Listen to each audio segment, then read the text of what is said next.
The following video is intended for mature audiences. It contains horror elements, adult themes, and language that might not be suitable for younger viewers.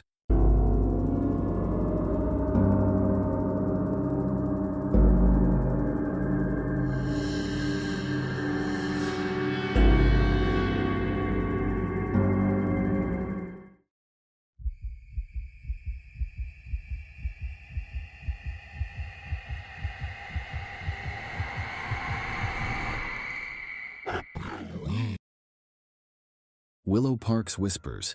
You know those moments when you realize you should have listened to all the warnings, when the red flags were so obvious in hindsight? Yeah, this is one of those. I ran this paranormal investigation blog called Unknown Corridors. Nothing too fancy, just exploring local legends and mysteries, attempting to separate fact from fiction. That brought me to Millbrook, a picturesque little town with pristine gardens and a disturbing history of disappearances. 23 people had vanished over 10 years, if you can believe it. The official explanations read like small-town cliches: lost hikers, runaway teens, tourists wandering off trail. But the timing caught my attention, always in groups of 3 or 4 during the dark moon. I set up my makeshift office at the Crooked Oak, one of those bars where decades of whispered secrets have soaked into the wood. Photographs lined the walls, the usual town history stuff, except for one corner dedicated entirely to missing persons posters. The bartender, Tommy, was an old-timer with more gray in his beard than brown. He watched me work every night as I spread out my laptop and notes, trying to piece together the puzzle while nursing bourbon. One night, after most patrons had cleared out, Tommy leaned over the bar. I can still smell the cigarette smoke on his breath as he whispered, "You're treading dangerous waters, kid. Some things about those woods, people want them staying buried." Later that week, I caught him studying my research notes when he thought I wasn't looking. His hands trembled so badly while pouring my drink that he spilled half of it. The real breakthrough came when I met Margaret Pierce, treasurer of the Millbrook Ladies' Garden Club. She lived in this gorgeous Victorian house bordering Willow Park, the sort of place that belongs on postcards, with its impossibly perfect rose garden and intricate lattice work. The roses caught my eye immediately, deep crimson blooms the size of dinner plates, flowering months out of season. One afternoon, Margaret invited me for tea, served in bone china cups that looked centuries old. Her living room walls were covered with pressed flowers in antique frames, each meticulously labeled with dates from the 1800s. She told me about Joe Ridgely, a journalist who disappeared in '86 while investigating the park's history. Then she showed me something that changed everything: her grandmother's diary. The leather-bound journal was filled with strange sketches and symbols, the ones I'd noticed carved into trees throughout Willow Park. There were circles within circles, thorny vines that seemed to writhe on the page, and flowers with too many petals arranged in patterns that hurt my eyes. But it was the names that really got my attention. Lists of contributors dating back generations, their dates of planting corresponding perfectly with the town's missing persons cases. "The garden club has been here since before Millbrook was founded," Margaret said, her smile never quite reaching her eyes. "We're very particular about membership. Watch us during the dark moon if you're curious. The garden needs tending then." I swear those pressed flowers on her walls were moving when I wasn't looking directly at them, their dried petals unfurling like hungry little fingers. I spent weeks digging deeper, comparing the diary entries with police reports and property records. The garden club appeared in photographs spanning more than a century, different faces but the same knowing smiles, always standing before prize-winning gardens with impossibly vibrant flowers. They owned most of the land around Willow Park, the parcels carefully divided among members through generations. The pattern was impossible to ignore. On every dark moon, 3 or 4 people would vanish. A week later, new flowers would bloom in the park, always out of season, always in the same patterns I'd seen in Margaret's grandmother's diary. The soil in certain areas was constantly fresh, as if recently turned, and the air carried a sickly sweet perfume that grew stronger after sunset. I started following garden club members, watching their midnight meetings in the park.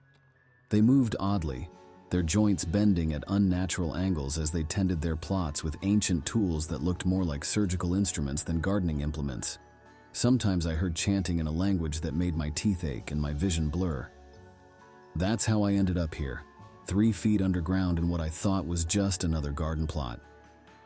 I'd snuck into the park during their dark moon gathering, determined to document whatever ritual they were performing. Instead, I found myself surrounded by club members, their faces distorted by 2 wide smiles, fingers elongated into thorny appendages. Margaret stood among them, her skin now translucent as flower petals, veins pulsing with luminescent sap. As they forced me into the pre-dug hole, I finally understood. The garden club isn't just growing prize-winning roses, they're cultivating something far older, something that was here long before humans built their towns and cities, something that requires regular feeding to stay dormant. Those 23 missing people? They never left Willow Park. They became part of it, their bodies serving as fertilizer for whatever ancient horror lies sleeping beneath the soil. I just hit something while attempting to dig myself out, a skull, roots growing through its eye sockets, delicate flower stems sprouting between its teeth. There are more bones here, arranged in precise patterns I recognize from the diary. The earth around me is alive with movement, not earthworms or insects, but fingers. Plant-like fingers with too many joints, reaching through the soil. Now I understand why Millbrook's gardens are so vibrant, why their flowers bloom so bright and last so long.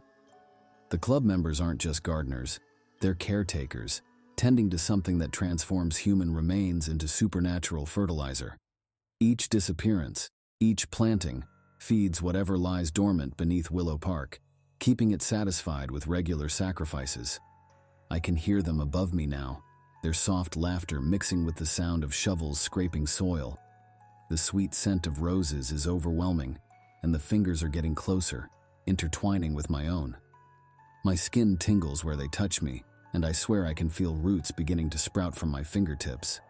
This will be my final blog post, assuming my phone can reach a signal through the soil. To anyone investigating these disappearances in the future, stay away from Millbrook during the dark moon. Those beautiful gardens come at a terrible price, and the Ladies' Garden Club is always looking for fresh fertilizer. I think I'm too late though.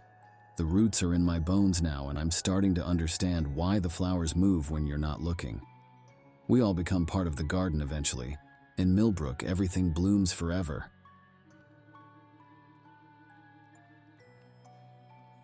The hunger between walls. Let me tell you about my experience at Lyle Apartments, a story that still haunts me to this day. Not that haunts is quite the right word anymore since I've become part of what does the haunting. But I'm getting ahead of myself. I was fresh out of grad school, drowning in student debt, when I found this towering Victorian building with its weathered brick facade and impossibly cheap rent. The brass nameplate reading Lyle had this odd way of catching the light, seeming to pulse like a heartbeat if you looked at it too long. You know how they say if something seems too good to be true, it probably is? Yeah, I should have listened to that advice. I ignored all the warning signs, the way pigeons wouldn't land on the windowsills, how even homeless people crossed the street rather than walk in Lyle's shadow, the fact that every listing site had different numbers for how many floors the building had. When you're counting pennies and desperate for housing, you rationalize these things away. Your mind becomes surprisingly good at explaining the inexplicable. The first person I met was Mrs. Wilkins from 4B, a frail, elderly woman who invited me over for tea on my second day there. Her apartment smelled like mothballs and desperation. Her walls were covered in old photographs of former tenants. The eyes in the pictures seemed to follow me around the room.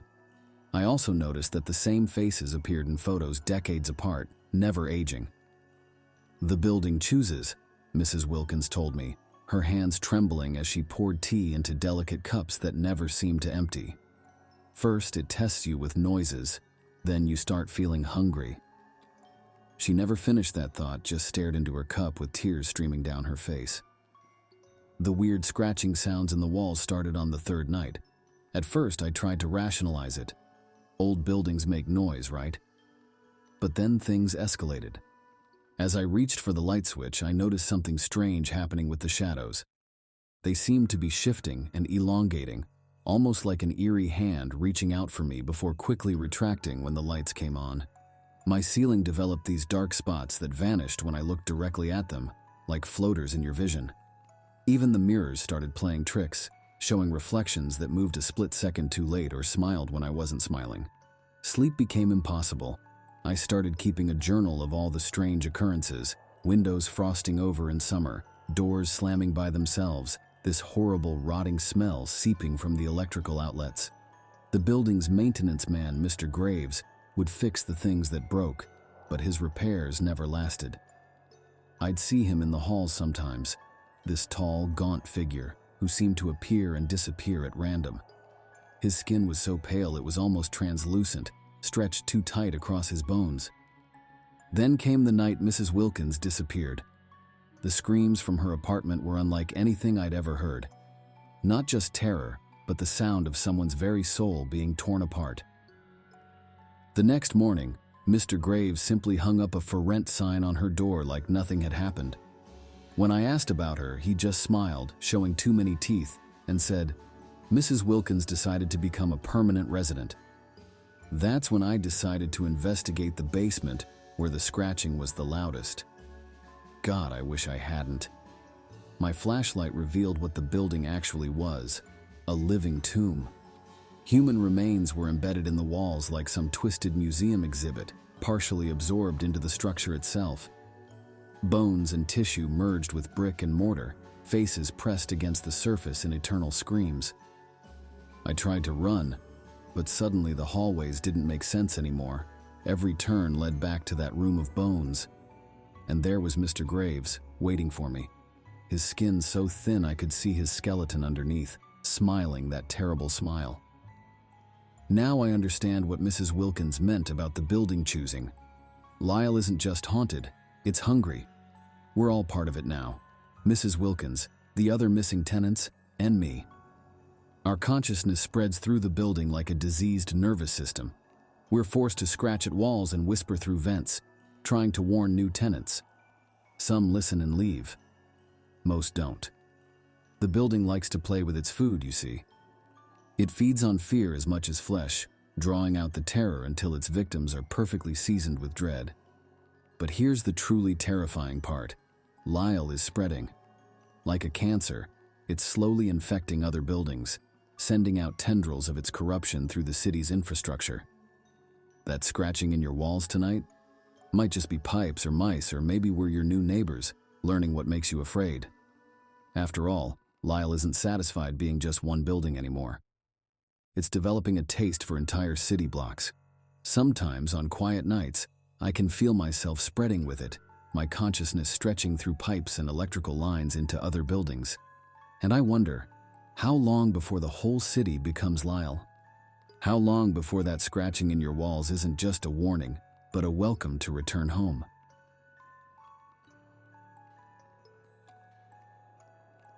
The depths below. Half a year ago, the quaint town of Preston Falls became my sanctuary. I was nursing the fresh wounds of a broken engagement, desperate for a new beginning. So, when an opportunity to delve into the intricate world of mining engineering presented itself in this remote corner, I latched onto it. Little did I know that this innocuous decision would catapult me into an extraordinary transformation that would forever alter my existence. A transformation so bizarre and tangible that each day as I feel the burgeoning chitinous plates sprouting between my shoulder blades, I am reminded of my new reality. Preston Falls is one of those mining towns where everything revolves around the local pit, Goldcrest Mine. The bars have all these old photos of miners with dirt-streaked, hopeful faces. But they've got another wall too, covered in missing persons posters going back decades. The locals call it the Wall of Whispers, though I didn't understand why until later. The dates on those posters tell a story nobody wants to acknowledge, a pattern written in disappearances and grief. I met Jenna at the university library, hunched over geological surveys and old newspaper clippings about the mine. Her fingertips were stained with ink from handling decades-old papers. Her eyes were bloodshot from endless hours of research. "There's something wrong with that place," she told me, dark circles under her eyes making her look haunted. "People don't just disappear. The earth remembers." She had this theory about the rock strata containing memories, about how certain crystalline formations could store information like organic hard drives. Then we met Kyle, this urban exploration photographer who was obsessed with documenting abandoned places. His camera was practically grafted to his hand, ironic, considering what happened later. He showed us these strange markings he'd found on the mine's support beams, definitely not standard mining symbols. They looked almost organic, like they'd been grown rather than carved, and they seemed to shift slightly when viewed from different angles. We started digging into the disappearances and found this pattern. Every 17 years, groups would vanish. Teens, explorers, miners, even a federal investigator back in '89. The official reports were full of contradictions and convenient explanations. Then the whispers started. At first, I thought I was just tired, you know. But Jenna and Kyle heard them too. Each of us heard something different.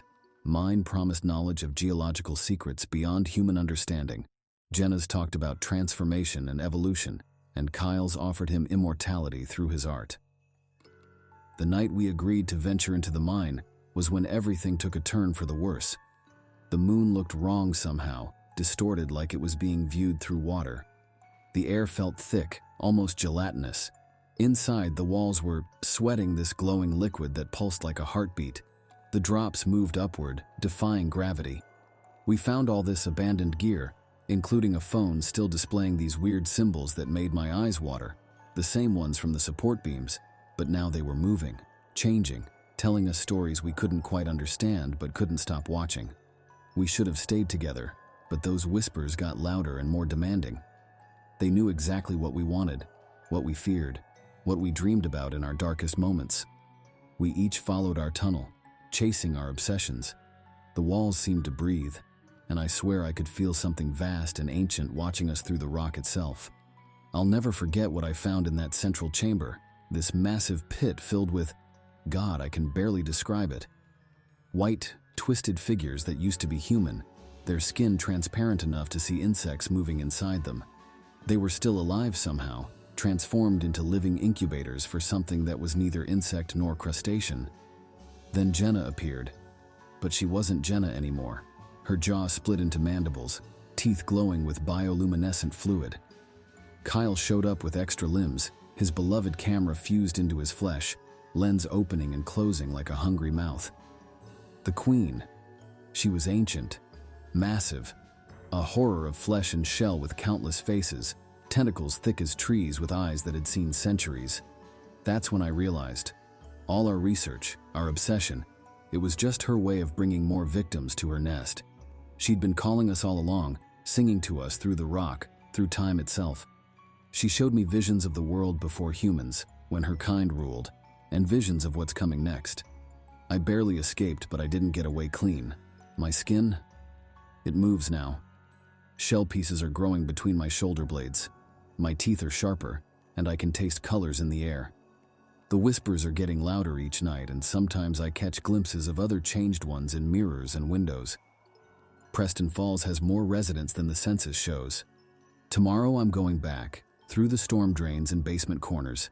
The Queen's children are everywhere in Preston Falls. It was their land first, and they're taking it back. This town isn't just built on a mine. It's built on a nest, and it's hatching. You probably think I'm crazy, but soon enough you'll hear the whispers too. They'll tell you exactly what you want to hear, and promise you everything you've ever dreamed of. And when curiosity finally pulls you into the dark, my new family will be waiting. We're always looking for more company. After all, evolution requires test subjects, and the Queen is very, very patient. She's been waiting 17 years. It's time for another harvest. Look closely at your own town's missing person posters. Check the dates. And if you start hearing whispers about knowledge or transformation or immortality, run. Run far and fast. Because some mysteries aren't meant to be solved and some changes can't be undone. But you won't run, will you? I know this because I didn't either. Don't forget to like, comment, share, and subscribe to the channel. See you next time. Thank you for watching.